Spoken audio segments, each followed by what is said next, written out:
কর ছাড়, পৃষ্ঠপোষকতার অর্থনীতি ও কর ফাঁকির সংস্কৃতির কারণে দেশের রাজস্ব ব্যবস্থা দুর্বল হয়ে পড়েছে বলে মন্তব্য করেছেন প্রধানমন্ত্রীর অর্থ ও পরিকল্পনা বিষয়ক উপদেষ্টা রাশেদ আল মাহমুদ তিতুমির। রাজধানীর কারওয়ান বাজারে প্রাক বাজেট আলোচনায় একথা বলেন তিনি।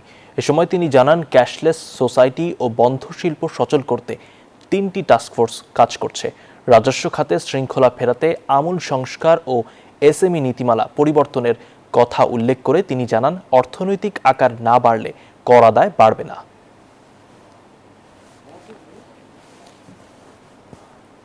ক্যাশলেস সোসাইটি ছাড়া তো এই কাজটা হবে না। তাহলে সরকার কি ধরনের চিন্তা করছে যাতে অনানুষ্ঠানিক খাতের উদ্যোক্তারা এর সাথে কিভাবে অন্তর্ভুক্ত করা যায়, কিভাবে বন্ধ শিল্প কলকারখানা চালু করা যায়, কিভাবে অতি ক্ষুদ্র ক্ষুদ্র কুটির শিল্পে প্রণোদনা দেওয়া যায়।